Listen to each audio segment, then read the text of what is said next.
Movie notes on Elvis 2022 film, 6 December 2024 viewing.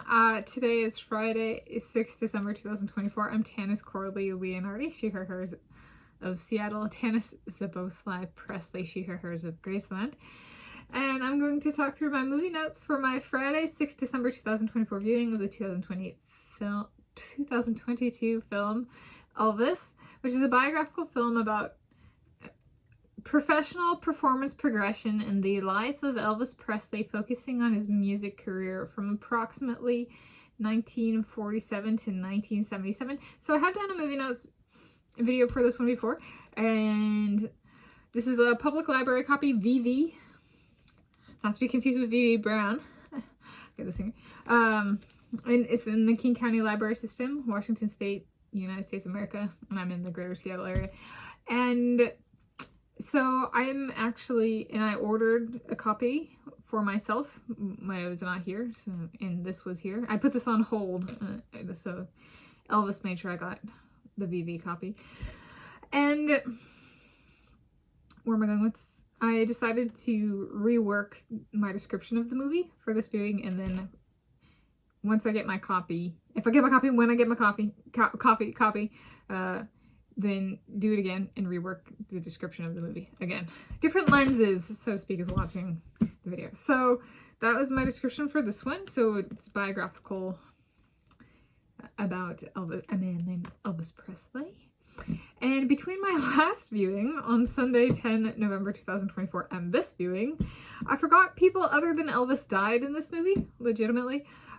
I did remember he was in the army, though. Maybe that's because I'm ethnically part German and he was stationed in Germany. And what was it? Approximately time coincident with the birth of my parents in the 1950s. So I was like, ha ha ha ha. I remembered that part, but not that, big political figures died. It's like, okay, so that's my first note. Next note, I got a lot of notes, so I'm gonna just go through this because, he chose Flash Gordon. He chose the right sport, running. Yeah, so he made his life about me even before my existence, choosing Flash Gordon. Flash Gordon was fast on his feet, dude. I'm a runner, so he chose the right sport. Okay, next note. What was the breakthrough of Elvis? In addition to his singing about what people did not talk about, he, to the tip of his toes, was the embodiment of the topic. Was there anything else? Per movie cinematography, includes his high-energy performance mode, including loose and form-fitting clothing that highlighted his arousing choreography, was done not when he was aroused / erect. It was an act. Okay, that is what what came from within. He was in control, and he had one hell of a brain in addition to a voice and physical abilities competitive with performance sports in its own right. Yeah. So essentially he's thinking or trying to communicate, especially at that point in time, like sexually taboo, but not actually taboo, just not talked about, right? So embodying it to the tip of his toes. And the biggest one, especially with like kind of mainstream girls these days, he wasn't erect when he did any of it. So it's this really arousing topic that he's embodying and singing about, and he doesn't have an erection.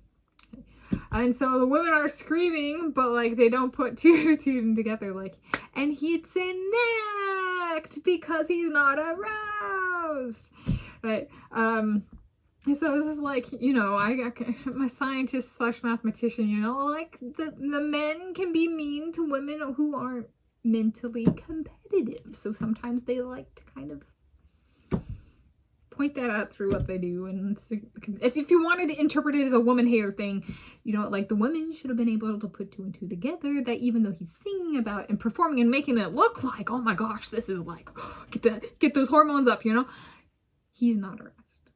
Okay. So it's an act. So he essentially debuted this very, very, very professional act, even though the topic might not have been like professional, so to speak. Okay, so ballerinas have nothing on him. When I was about 3, and this is actually relevant to my life story. When I was about 3 years of age in 1995, Hound Dog was playing before I was to go to ballet class. And I said I wanted to listen to Hound Dog again. And my dad said we couldn't or I'd be late. I just wanted to listen to Hound Dog. I am part ethnically German, and there were many dachshunds in the family growing up, so Hound Dog was a must. Hound Dog is my favorite Elvis Presley song, and I am a hound dog because I tenderize between his meaty man thighs. We had this later, after that particular incident, we got a miniature dachshund we named Roxanne, and you know, she'd be walking down the hall, kind of like a mini dachshund model, and I'd be like, she ain't nothing but a hound dog waddling down the hall. I mean, this is like, if there's like a most quoted song for me in just my life story, it's without a doubt Hound Dog by Elvis Presley. Okay. So there we go. That's one note. Next note. If his hair color naturally is that in the movie, then he is pure 100% ethnically Sammy. And he wants me to be a Presley. Tanis is from my mom and dad. Coralee is from my mom and dad. Leonhardi is from my dad. So I suppose Presley has a certain logic to it. That would be Tanis Coralee Presley, TCP.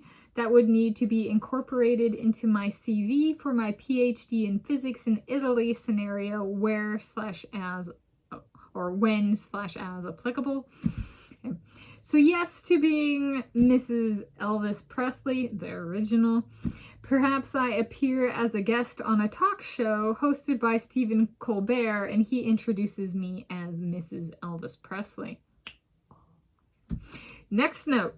He predicts, okay, this is something I've brought up previously, but not like the what it is. So he predicts me through his Sami ethnicity as well as his sense of balance. Sense of balance takes into account changing and non-changing environments for prediction on thought and action level. Because of the balancing required in his Elvis performances, he is much ahead of me on sense of balance predictions. So the basic human universal, and not just humans, rodents as well, you know, kind of all living things. Sense of balance is like the predominant sense of everybody, so everybody just kind of goes, okay, well, because it's the predominant sense of everybody, we're not, like, there's even the concept of center of mass to describe it, you know, that kind of stuff, and just like a basic like physics kind of sense.